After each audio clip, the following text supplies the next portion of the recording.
Señores, buenos días. Primera vez tengo estudiantes, o sea, yo creí que no iban a venir, por eso me aguanté un rato. Bueno, con todo, bienvenidos a todos. Todos son, creo que tres son nuevos todavía, ¿no?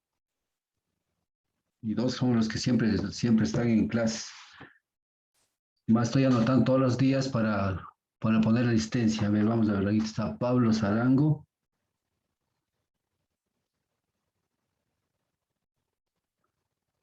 Está Iber Pastuña a los tiempos, por primera vez viene.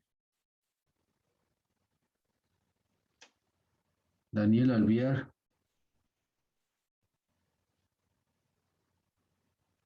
Y Gabriela Jiménez.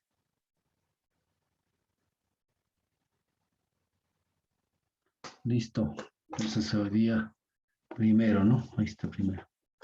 Bueno, vamos a continuar clases. Pues, primeramente, ¿alguna pregunta de las clases anteriores? Tal vez tienen alguna inquietud. Recordarse que son tutorías y clases, ¿no? Bueno, vamos a ver ahora, vamos a terminar esta lámina, ¿sí? Y luego, pues, ya terminar las clases y el día de mañana tenemos tutorías. ¿Alguna pregunta, tal vez, alguna situación, alguna inquietud sobre los temas? ¿Alguna inquietud sobre el trabajo que están haciendo, su proyecto?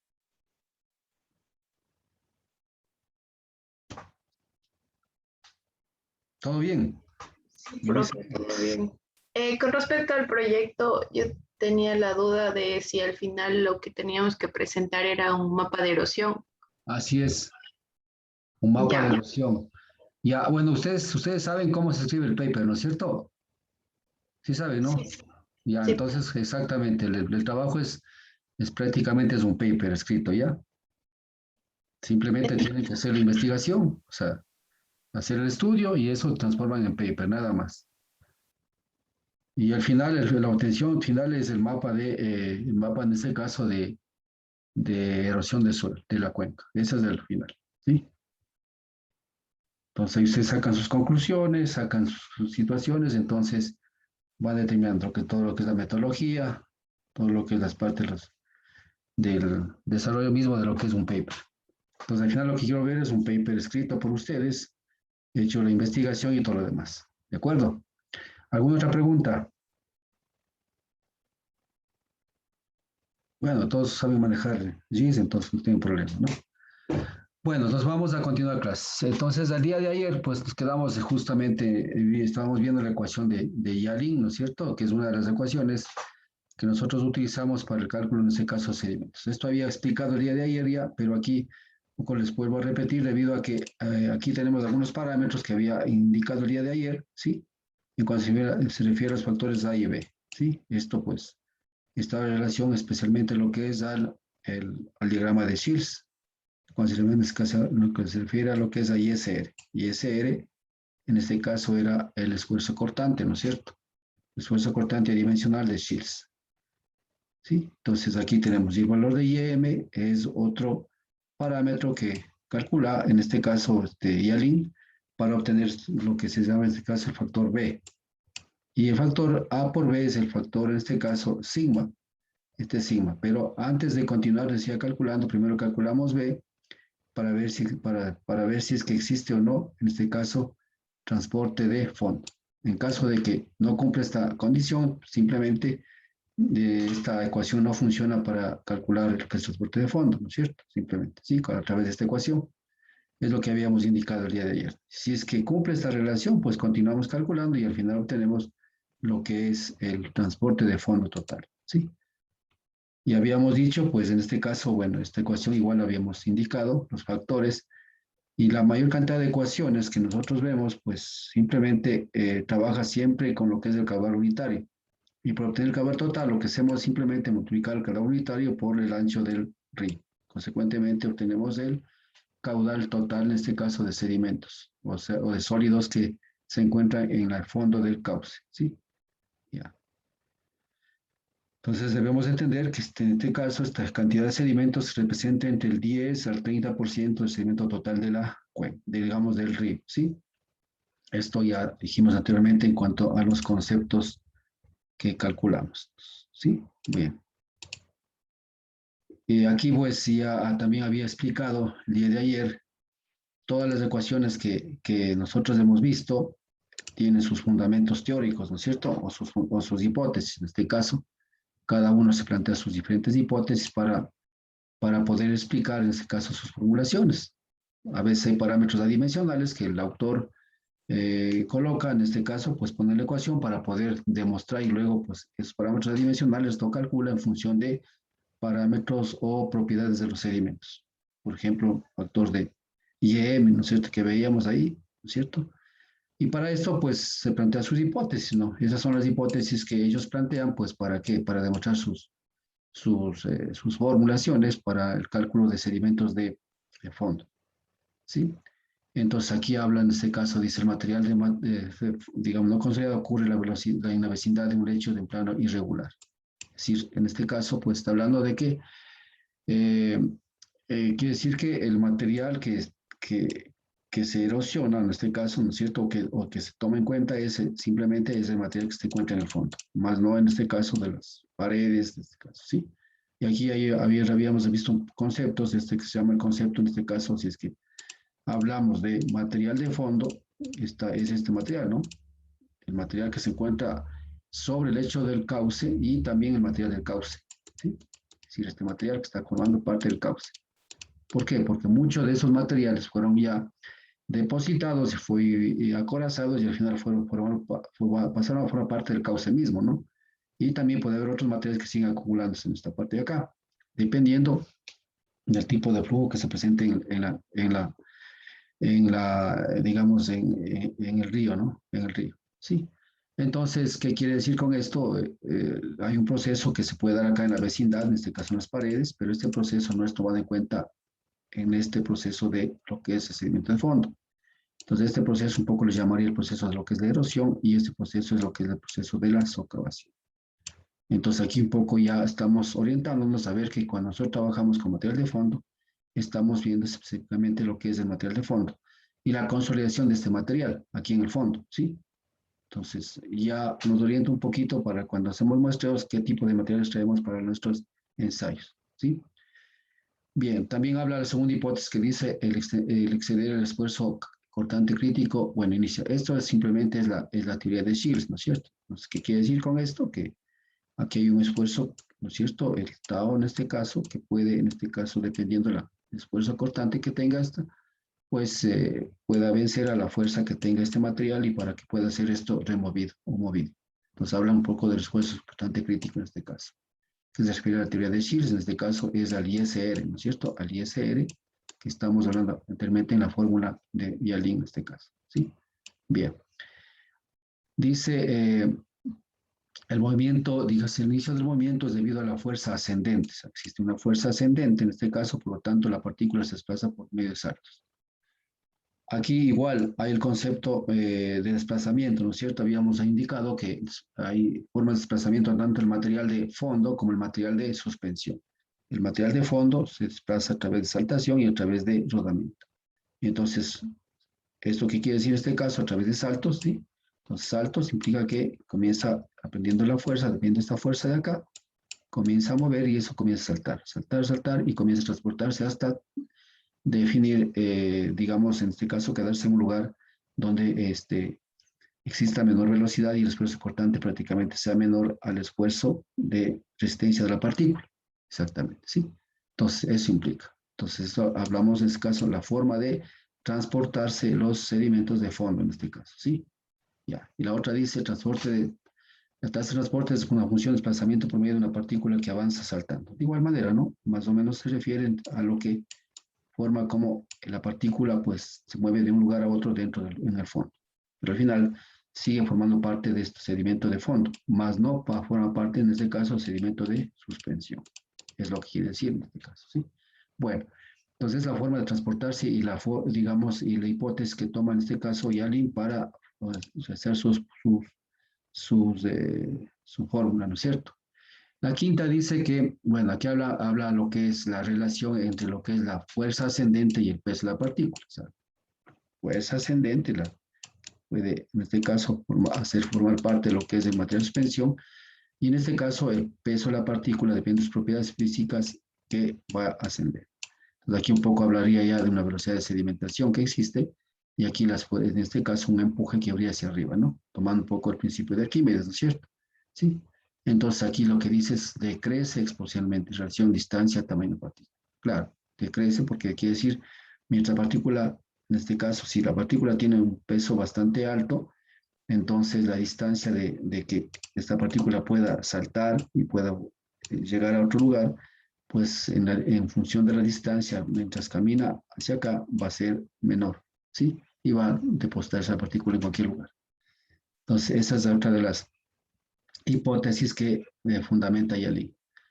Luego dice la 6, dice los coeficientes de esfuerzo hidráulico y la fuerza ascendente son constantes, ¿sí? Son constantes, tanto el esfuerzo hidráulico como la fuerza ascendente. En este caso, fuerza es constante y constante.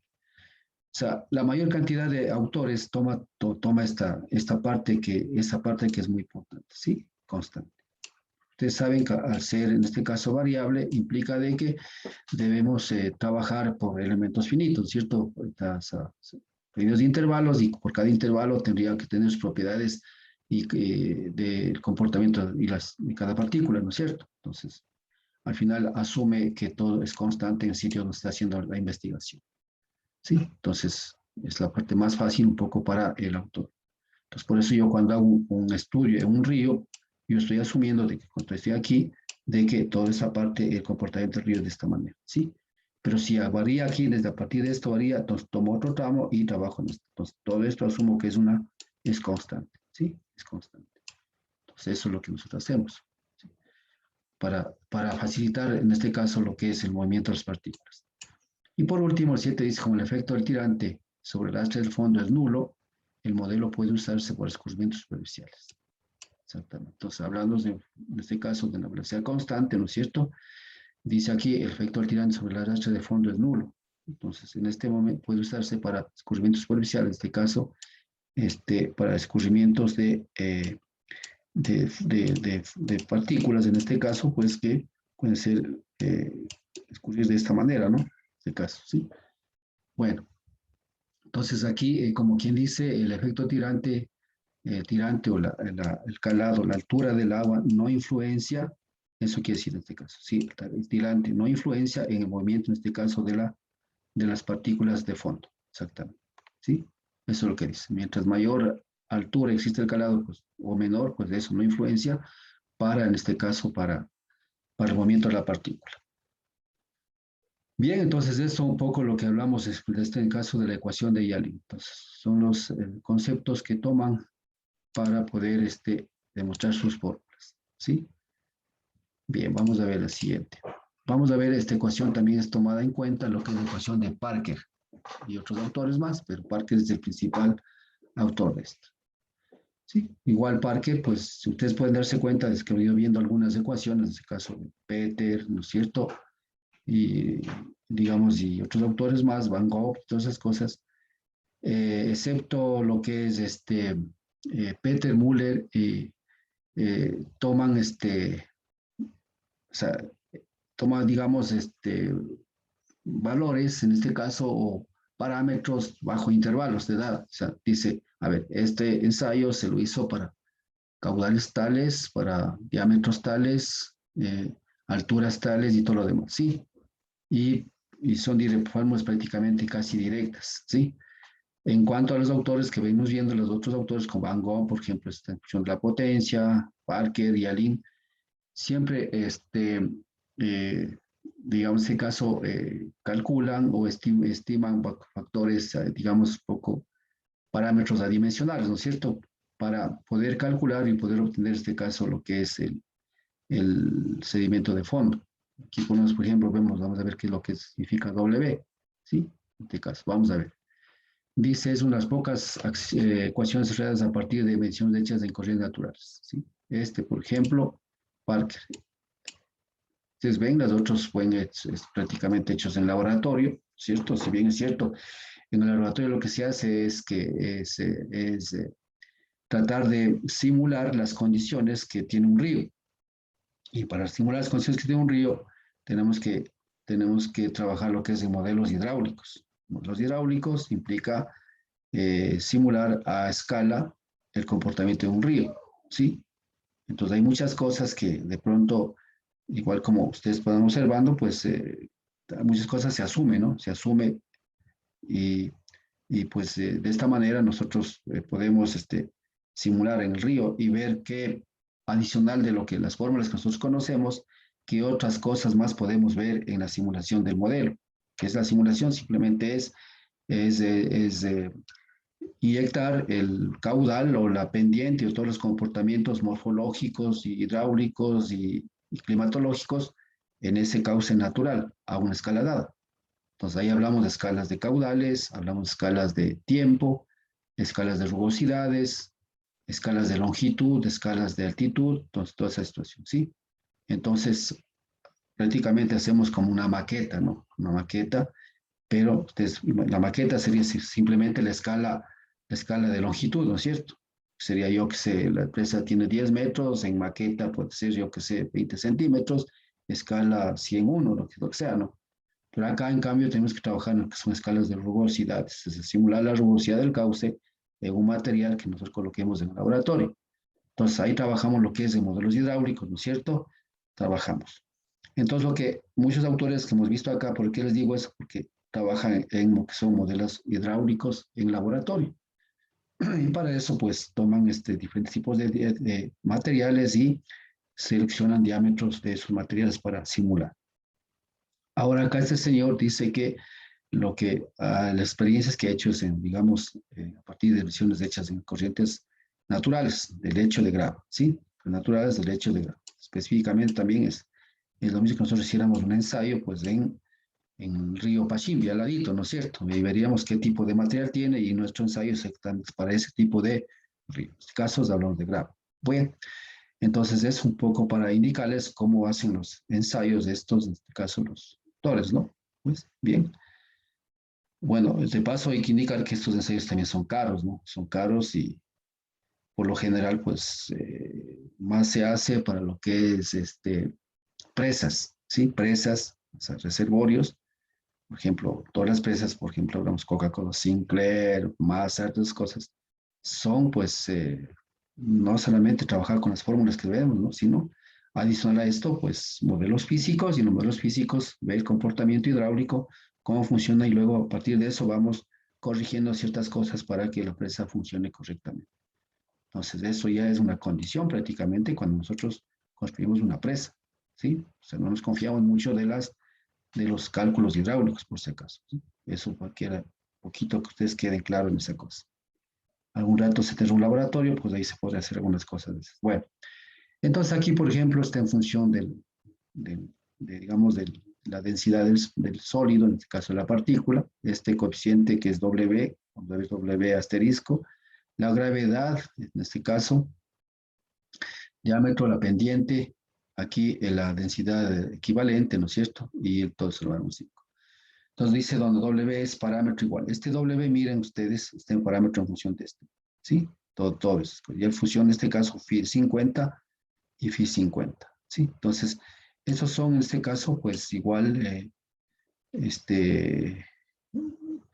aquí cuando hablamos especialmente de lo que es modelos hidráulicos, por ejemplo, nos planteamos, pues, cuando tenemos aquí un sistema, y es un poquito hablando de hidrología, por ejemplo, ¿cierto? Tenemos una cuenca, ¿no? Cuando tenemos una cuenca, ¿cómo nosotros definimos las ecuaciones de balance hídrico, por ejemplo, ¿no es cierto?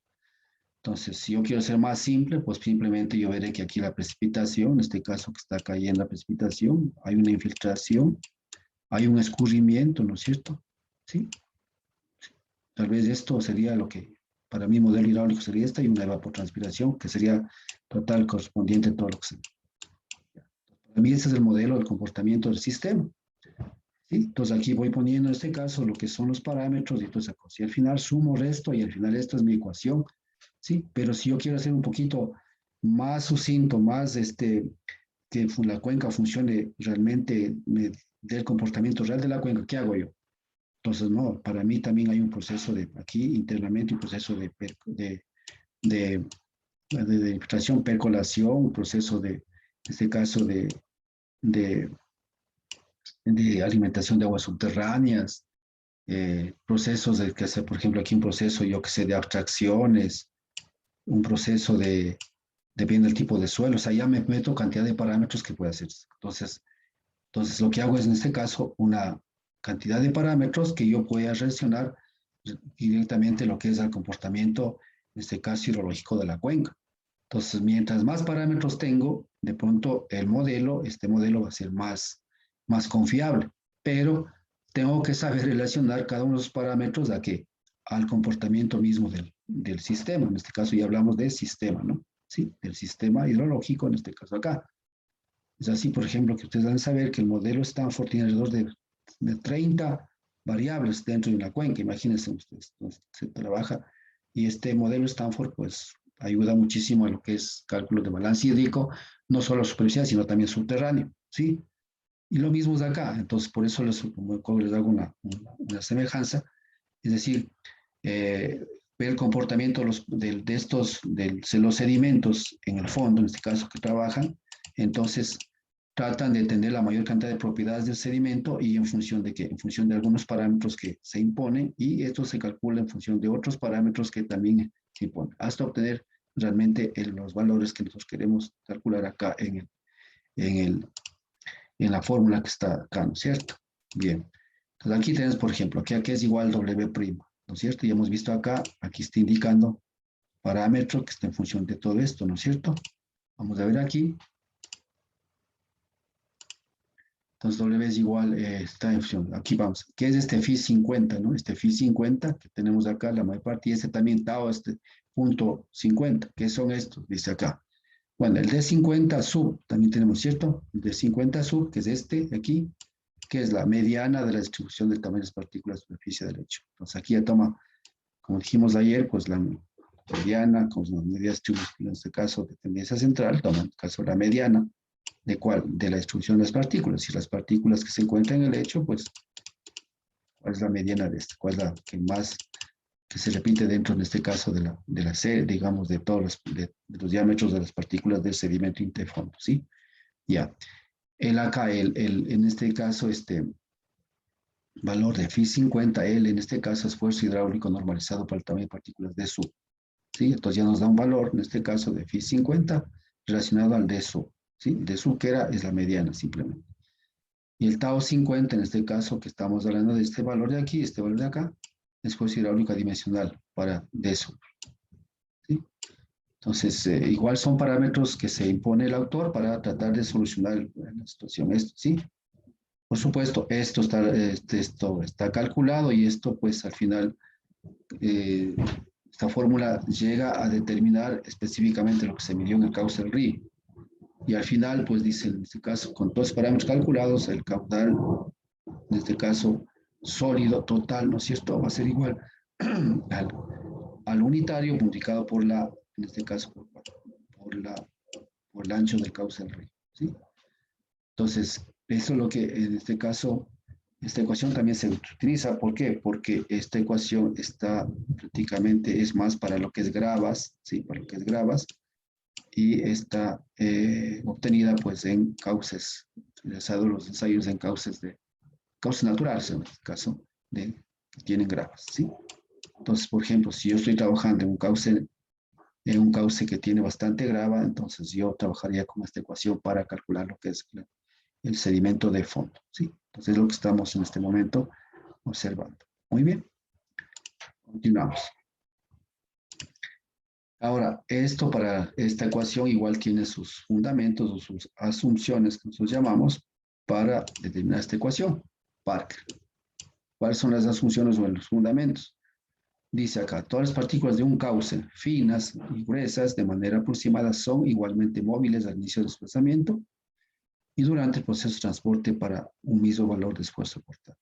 Es decir, ¿qué quiere decir con esto? Que todas las partículas del fondo, no dependiendo en este caso, no importa su diámetro, porque dice aquí, digamos, causas finas y gruesas, de manera aproximada, son igualmente móviles. O sea, todas esas partículas, tanto finas como gruesas, son, en este caso, pues, hay movimiento. Pues movimiento, ya sabe cualquier tipo de movimiento que hay, en los dos movimientos que hay, proceso de transporte por un mismo valor de esfuerzo cortante. Es decir, quiere decir que hay un esfuerzo cortante que para aquí, que hacia acá, y esas partículas, pues, finas y gruesas, se mueven igualmente, ¿sí? No es que las partículas son finas más ni menos, sino esta es la hipótesis que toma en este caso el autor, ¿sí? Bien. Ahora habría que ver en este caso cuál sería en este caso el intervalo de que lo que llamamos nosotros en este caso lo que es el material granular, ¿no es cierto? Entre finas y gruesas.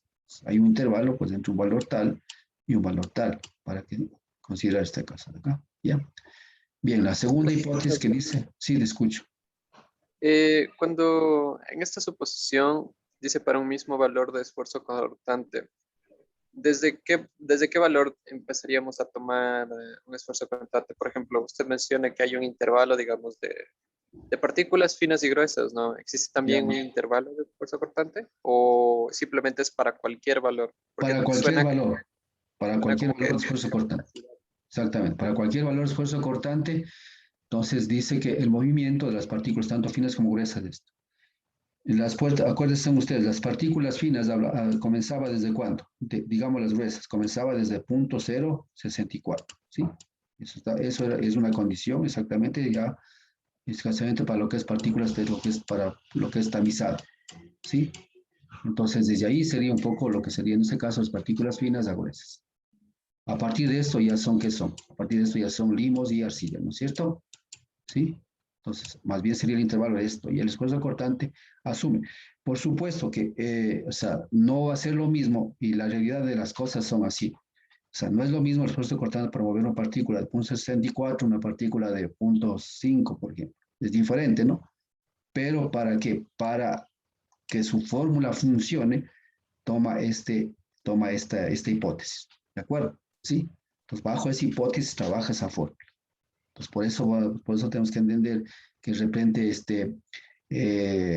nos ponemos a pensar, no va a ser lo mismo el esfuerzo cortar una partícula pequeña de este valor, una partícula un poco más gruesa. Entonces, el esfuerzo para una partícula más gruesa va a ser un poco mayor y este va a ser menor para la partícula pequeña. Pero está hablando de estas dos, en el caso gruesas, el esfuerzo cortante va a ser eso. Entonces, es la hipótesis que asume. Y bajo esa hipótesis trabaja, ¿sí? Por eso los resultados también van a ser aproximados. Por eso digo, las fórmulas, estas son aproximadas. ¿Por qué?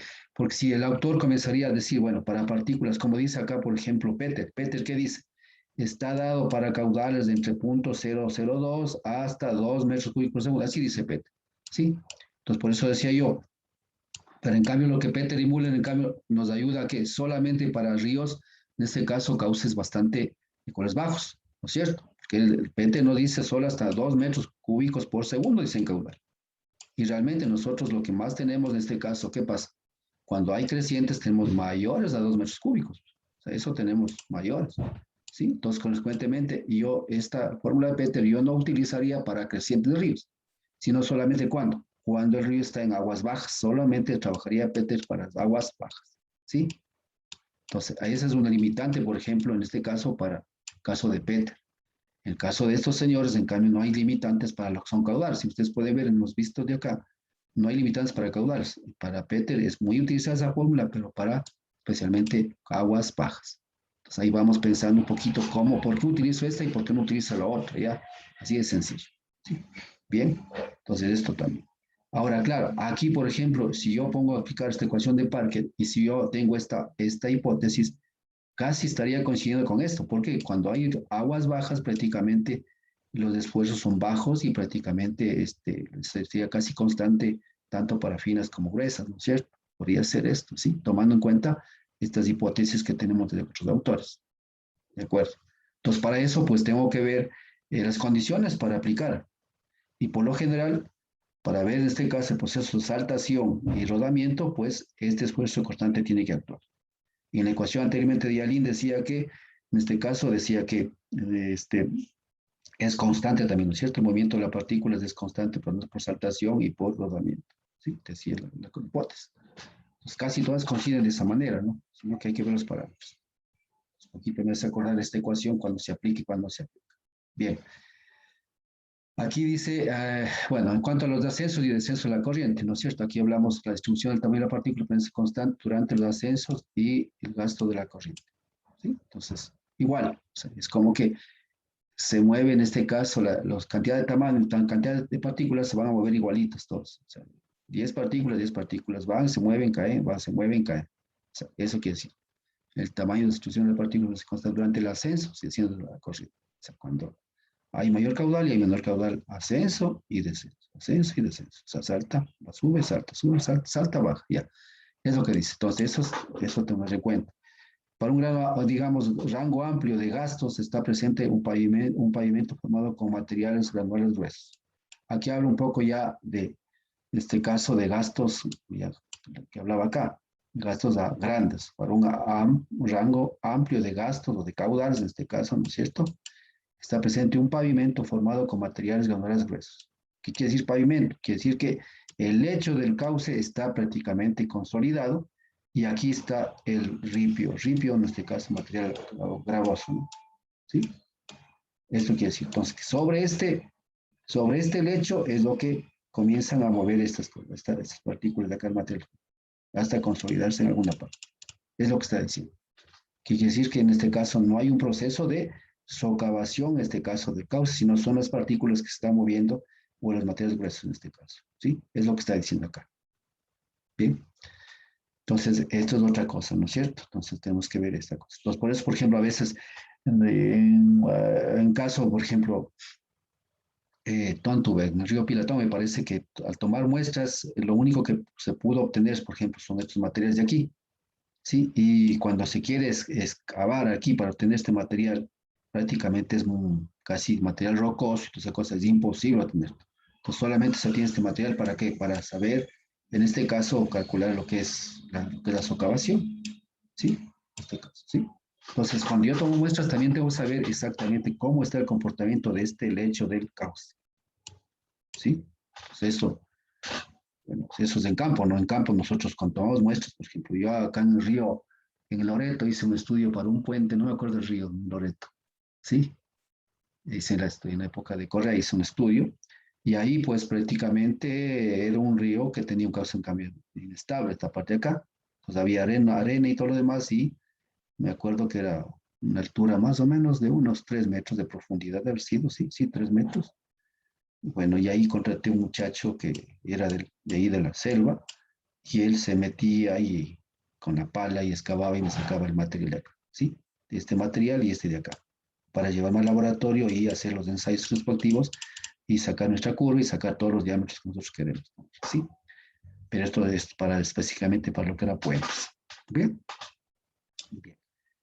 Eso se hace porque al final cuando yo quiero llevar un aparato para sacarme esto, porque el aparatito es como tipo tenaza, ¿no es cierto? Que se cogía así y como que excava, visto ustedes como las palas que excavan, o sea, une las tenazas o sea, profundiza, ¿no? Aquí profundiza un poco así y extrae este material de aquí más este material de acá.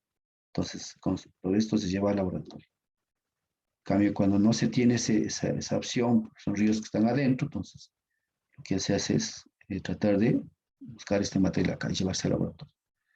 Bien, entonces, esto es lo que, ¿por qué les cuento eso? Porque aquí está exactamente, miren lo que estamos, ¿sí? Entonces, solamente trabaja para materiales como que se encuentran depositados sobre un cauce que es estable, totalmente estable o geológicamente estable y que solamente trabaja para materiales granulares en caso de ecuación de Pareto, ¿sí? Bien. Entonces, esto, y aunque ustedes no lo crean, esta hipótesis pequeñita es la que nosotros nos ayuda a tomar decisiones en cuanto a utilización de las ecuaciones.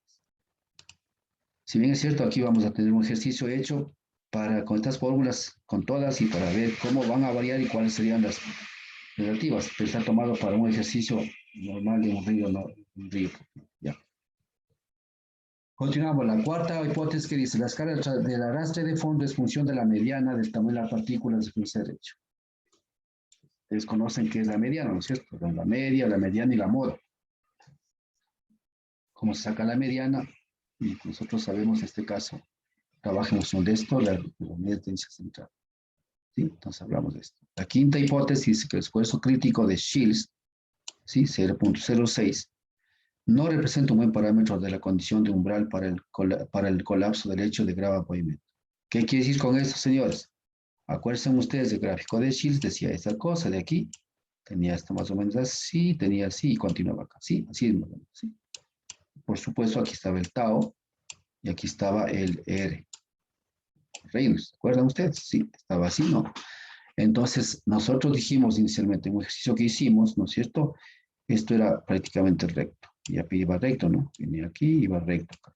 Entonces, acá a partir de un número tal, ya prácticamente el esfuerzo cortante que era.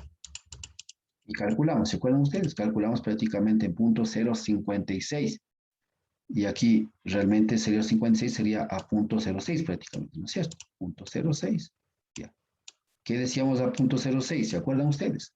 Que por más que aumente Reynolds, prácticamente el esfuerzo cortante sigue siendo 0,06, ¿sí? Pero por acá sí, el esfuerzo cortante disminuye y todo lo demás. Y a partir de esto era 0,6. Eso, pues, ¿y con qué? Con diferentes temperaturas, todas esas cosas, al final esto, eso dice Shields. Y lo que dice acá, dice, a partir de este número de 0,6, ¿sí? Dice, no representas, dice, por eso decíamos que, cuando se acuerdan ustedes cuando hablaba yo de Shields, decía, ¿cuáles son los pros y los contras de Shields? ¿No es cierto? Exactamente. Entonces, no, decía que el modelo de Shields no es un modelo determinístico, ¿sí o no? O sea, no es determinístico, es decir, a partir de esto se mueve y punto, y así es Shields. Y así, exactamente, y esta señora está diciendo lo que decía mismo en este caso, ¿qué diría yo? No las condiciones, sino digamos lo que representa en este caso el diagrama de Shields. O sea, no necesariamente decir yo cuando estoy aquí, partícula tiene tal y cual valor de esfuerzo cortante, exactamente. ¿Sí? Sino simplemente es algo que me ayuda a decidir si es que esta partícula va a iniciar el movimiento o no va a iniciar el movimiento. No necesariamente decir inició movimiento y punto, no. Y eso dice aquí, no representa un parámetro de la condición de umbral en este caso, especialmente lo que es para gravas, ¿no es cierto? Ahora, Shields, ustedes se han de acordar bajo qué parámetros también hizo la investigación, ¿cierto? También tenía en este caso, eh, opciones que decía bajo esos parámetros Shields no se determinó, en este caso, ¿sí? Hay también, en este caso, sus debilidades, ¿no es cierto? Que está expresado incluso en esa cosa. Es lo que está diciendo y está relacionado a Shields, ¿ya? Luego la sexta, ¿qué dice? La habilidad de la corriente, en este caso, medida en términos de tamaño máximo de partícula que puede transportar, se refiere a estas partículas de grava, carece de significado en un contexto de arrastre cuasi uniforme de partículas.